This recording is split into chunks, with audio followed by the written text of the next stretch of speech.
Chapter 9. Robbing the Old Shitty Walmart. Perry went home later with a crime spree in his mind.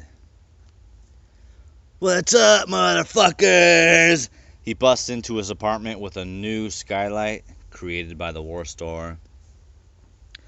"I got a plan to rob the old shitty Walmart. You guys in?" "Fuck yeah," Juicy said enthusiastically and without any thought from his lazy boy-like chair. Then the afterthought. Why?"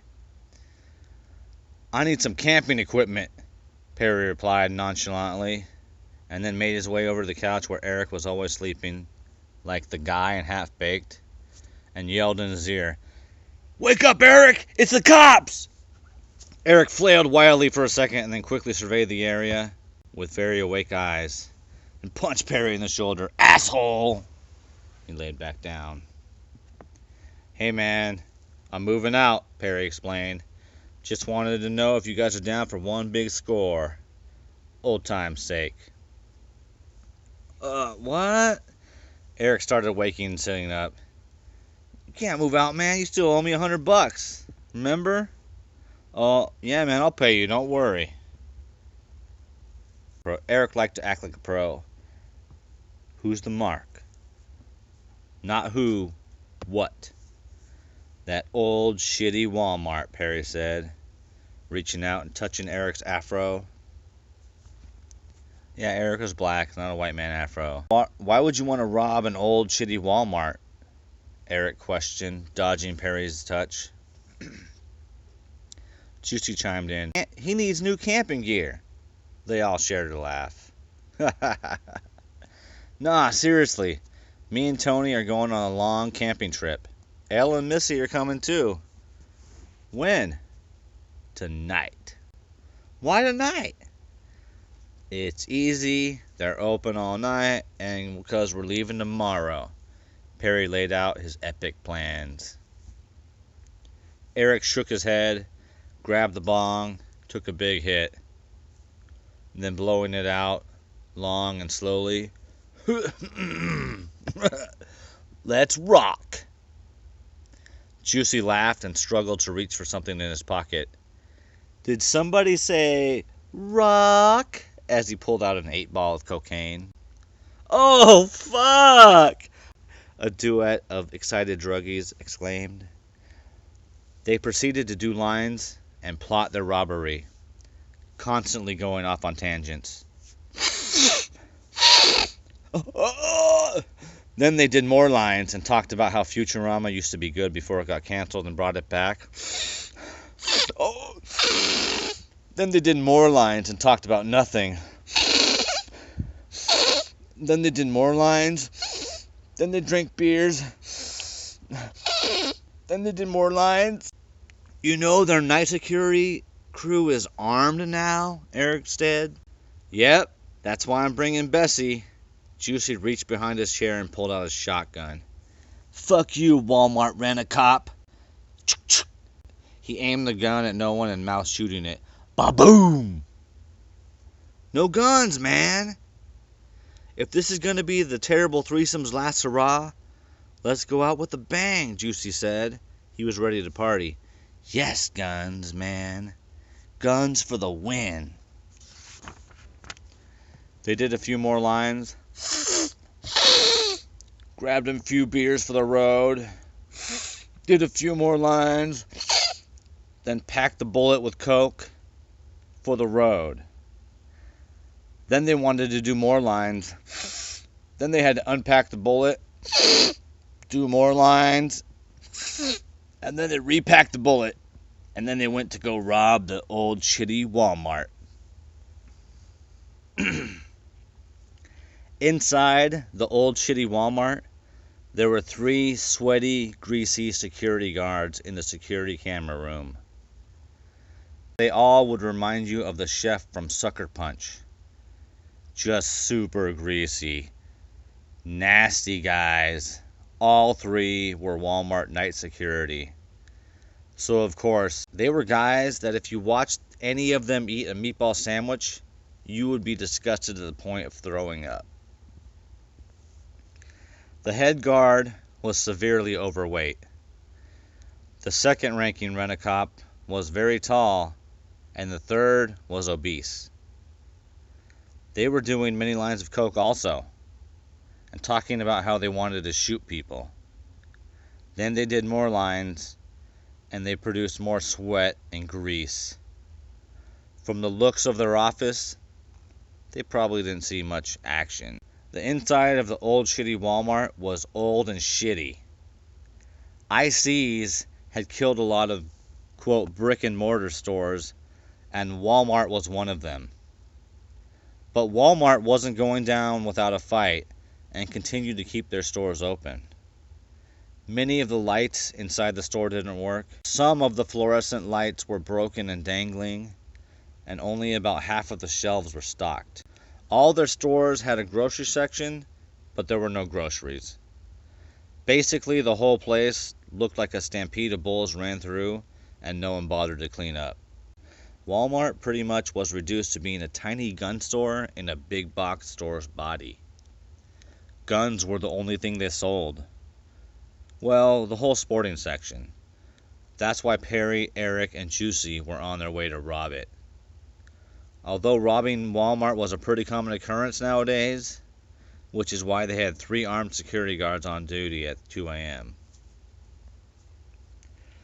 Outside the front doors, the 3 coked-out criminals scrambled to do a few more bullet lines and finish off their beers before going in. Then Juicy had to piss and adjust its mask. Then Eric's mom called. Then they needed to finish the bullet.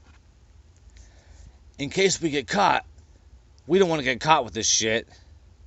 We're not getting caught, Perry said, surprisingly focused, staring at the front door. But they finished the bullet anyways. Then they were finally ready to go. The 3 burst into the front door and started yelling for some reason. They didn't plan to yell, but once they hit the door, they all did spontaneously. There was one hobo shopping in the rubble. Eric and Perry ran by him so fast he spun around and fell on the ground. 300 pounds plus, Juicy was trailing behind. When he ran by, the hobo asked drunkenly, "Hey man, did you just see a real bright light?" Terminator reference, FYI. "Get the shit on your list and get out!" Eric and Perry spread out in the sporting goods section like pros. Eric grabbed a cart that only had 3 good wheels. While Perry was quickly grabbing camping supplies, he felt his phone vibrate. He paused and took it out to check. 5 missed calls and 20 text messages. Oh shit, he thought. His heart was already going 1,000 miles an hour. What could this be? Oh, fucking Missy. All the calls were from Missy. That calmed him down a bit. She can freak out for no reason. Is it that time of the month? Well, not quite, he quickly checked. He checked the text, and just from the message previews he saw a lot of fucks and a lot of pricks. Text 1. You fucking prick. I heard Juicy got an 8-ball. You guys better not do one line without me. 20 exclamation points. Text 2. You prick fuck. You know coke is my favorite old school drug right now. I'm coming over. 20 exclamation points. There was no reason for Perry to read anymore. He knew it was 8 more of the same version of that text. He finished grabbing the camping supplies by sweeping his arm across the shelf and pushing the rest of the supplies over the ledge and into an open bag. He felt like he'd only seen people do that in the movies. I always wanted to do that, he thought. Almost skipped a page. His bag was heavy now. He hopped it over his shoulder and lugged his way to Eric, throwing the bag into the cart. Juicy was just getting there, out of breath and sweating profusely. Juicy had his phone out for some reason. "Missy's on her way," Juicy said. "What the fuck?" Eric and Perry both questioned, screaming in chorus again. "Oh, she wanted to know where we were." "And you told her we were robbing Walmart?" Juicy stuttered. Yeah?" "Oh my fucking God, you fucking dumbass!" Eric yelled, still filling his cart. She wanted..." Juicy tried to explain. Perry had a hammer and quickly interrupted by smashing the glass of the gun rack. He quickly started picking the locks, and after a few seconds, he had a rifle unlocked and was already on to the next, unlocking a shotgun. Perry's expert lockpicking skills were on full display for no one but himself to witness. Eric continued going at Juicy, berating him like he always did. "She wanted coke, you fuck dick. We all know you want to fuck Perry's coke fiend of a girlfriend. Wait. And you would do anything for her, you fucking coked out puppy dog. But why wouldn't you just have her meet us at our place and just let her boyfriend deal with her?" Perry was done picking the locks of all the guns, and with one giant two-handed scooping motion, he threw a big splash of ammo into the car. "Let's go, motherfuckers!" They took off running. Perry and Eric pushing the cart, Juicy jogging in front, clearing the path. Juicy had Bessie the shotgun around his shoulders on a strap the whole time. He stopped running and pulled it out. He held it up and pumped a shell into the chamber for no reason. It made a cool sounding ch-ch. He looked over his shoulder at the other two. "I like to keep this handy," Juicy said with a smile on his face, "for close encounters." "I heard that," Perry and Eric chorus replied. Aliens reference. They all took off, heading for the front doors. They all, individually but simultaneously, thought how much this was like a movie. Juicy was leading the way, jogging, running for Juicy speed, but jogging. At every aisle he would jerk, swinging his gun left or right, like he was making sure no aliens were there, or security guards. At one aisle he grabbed a yellow bag and tossed it backwards over his head high into the air, vaguely into the direction of the cart. "Funyuns," he said in a high-pitched voice. Inside the greasy, sweaty security room, one of the rent-a-cops happened to look at a monitor. He slowly announced, "Hey, you see that?" That's the night crew cleaning, you idiot." "The night crew are stealing guns and taking shopping carts full of stuff?" The other two guards swiveled in their chairs and scooted towards the monitor. "We're being robbed, boys." Instantly, they clamored in all directions, grabbing for guns, tasers, their Walmart security IDs, and pulling up their pants. The highest-ranking guard held his shotgun up in the air and screamed his battle cry. "Let's kill some hobos!" Slobber and spit flew from his fat mouth. He kicked open the door and they all waddled down the hallway. The terrible threesome were approaching the Walmart front doors when Perry heard something out of his nightmares. The unmistakable click-clack of Missy's high heels. Eric looked up and with a mouthful of Funyuns exclaimed, "Oh, fuck." Perry looked up also, his eyes wide, his mouth opening slowly. Missy was click-clacking, one foot in front of the other like on a runway, her butt bouncing out in the opposite direction of her foot, her boobs bouncing in sexy anger. All three guys were watching this, obviously. Giant fly-like sunglasses with eyes of menacing satisfaction behind them. "I got you," she was thinking about Perry. She raised one finger and waved it back and forth like, "Naughty, naughty." Her Angelina Jolie, Botox-infused lips began to open, ready to unleash the tirade behind them. "Boom!" roared from behind her. The top half of Missy's head exploded towards Perry, Eric, and Juicy.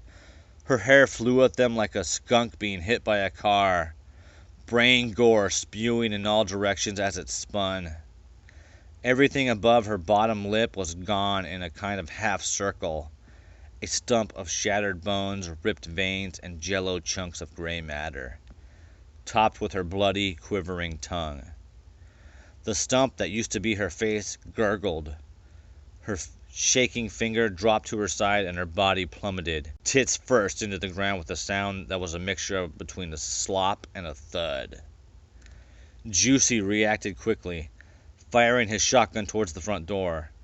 For some reason, Juicy was yelling "Boom!" each time he fired, like he was playing guns and needed to make sound effects. Needless to say, he didn't need to make sound effects. Bessie made plenty of sound effects. Eric and Perry were both unarmed and took cover. Eric ducked behind their cart. Perry grabbed some stuff from the cart and took off down an aisle. Fuck! Juicy moved up and held his back against a wall near the front door. Juicy started reloading. He looked around. He saw Eric but didn't see Perry. He saw dead Missy's face down with her ass in the air. He saw she was wearing her pink panties. Those were Juicy's favorite. He had seen those up her skirt many times before, but never from this position. For a second he stared, and then her dead body released her bowels. From the other side of the door, someone moaned. They were moaning from being shot, not from the bowel thing, even though that's pretty fucking nasty. Are you okay? Asked the severely overweight security guard. The tall security guard was shot. Juicy had hit him with the wild shots he took. He moaned again and felt his chest. It was a long shot for a shotgun, and his chest was riddled with tiny holes, just starting to ooze blood. He raised his hand holding the pistol. That hobo shot me! He stumbled towards the entrance, wobbling, pointing his gun. A few loud cracks went off as he shot into the Walmart, aiming at the cart, because that's the only thing he saw. Juicy was a gamer. He had played a lot of online multiplayer shooters. He knew the rhythm of a gunfight. In his mind, the person that just shot his full clip is probably reloading. Juicy popped out of his cover with perfect form like he was in Gears of War, and blasted from the tip of his shotgun. Boom! Boom! 2 times. He could be seen mouthing boom with each shot, although you couldn't hear it over Bessie. The tall guard was done. Now his entire front, from head to toe, was polka dotted with shot holes. He grabbed his body with one hand and his face with the other, and fell over, hitting the ground like a falling statue. Are you okay? Asked the obese guard. The severely overweight guard looked at him like if he could send him a text message, it would say, "What the fuck?" And then he motioned at him with his head like, "You go first, man, you go first." The severely overweight guard was higher ranking than the obese guard, but he didn't move. The severely overweight guard motioned at him again, this time with more emphasis. The obese guard gave in and made his move towards the front door. He had no idea where Juicy was, and he was walking right towards him. The obese guard was moving as silently as he could. He must have been hoping to surprise his enemies. The obese guard took a few more steps. He thought he was doing pretty good, being pretty silent. He looked back at the severely overweight guard, who only kept motioning to go farther. He took another step, creeping ever so slowly towards the front door. Eric saw this from his hiding place behind the cart. He knew the shopping cart wasn't good cover. They could shoot his legs. The damn thing even had ammo in it. If someone shot it right, he might be fucked. But Juicy was their target, so they may not even know he was there. Eric noticed the obese guard was almost at the doorway where Juicy was. Not even 10 feet away. Eric made eye contact with Juicy and whispered with his eyes, "He's right there!" The obese guard took his next obese, stealthy step. But this time he stepped on a loose pack of gummy bears. The wrapper made what seemed like a very loud sound in this moment of silence. The obese guard looked down and thought, "Fuck! I knew gummy bears would be the death of me, but not like this." Juicy heard the crinkle and made his move. Popping out of cover in perfect form again, Roaring Bessie leading his attack. Direct hit. The obese guard took a full shotgun shell to the chest. Instinctively, the obese guard returned fire. At almost point-blank range, he didn't miss, catching Juicy straight in the chest also. Juicy fired again. Blood splashed out from the obese guard's chest, some hitting Juicy in the face. The guard returned fire again, like they were playing shotgun tennis. Juicy's right shoulder exploded with blood. From behind cover, the severely overweight guard almost left his safety to help. Almost. But he didn't. He stayed right there like a pussy. The two 300-pound shotgun boxers exchanged shots, shredding each other's body with shotgun blast after blast, neither of them giving an inch. Blood poured from each of them. Blood splashes would shoot out with each shot. One shot from Juicy ripped off a big chunk of fat from the guard, and it slopped to the floor. The guard blew off Juicy's knee, and he stumbled as chunks of kneecap and tendon slapped against the wall. As he was falling to the floor, Juicy knew he only had one shot left. His coke and adrenaline-fueled brain knew it might be the last shot he ever took. Juicy had read The Dark Tower. He knew you do not aim with your hand. He knew you had to kill with your heart. His heart took the last shot, and Bessie roared for one last time, ripping the left side of the obese guard's face and neck off. The hole went from his eye socket down to his shoulder, and in about halfway through his mouth. Guts, fat, shattered bones, and teeth wiggled and escaped from his body from this new hole. With his right and only eye, the obese guard tried to look down and see the gore that used to be his face.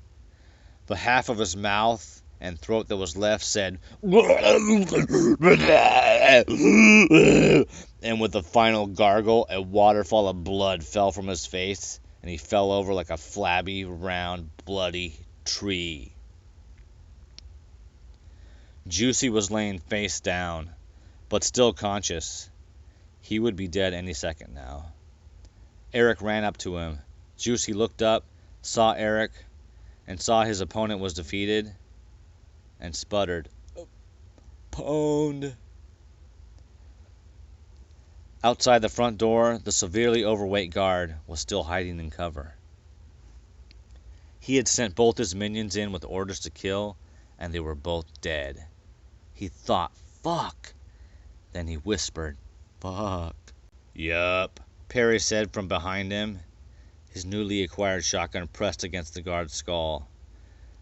The guard scrambled for his gun, but with one point-blank shot, Perry blew his fucking brains out. Perry shot first, no doubt about it. George Lucas isn't going to re-edit this one.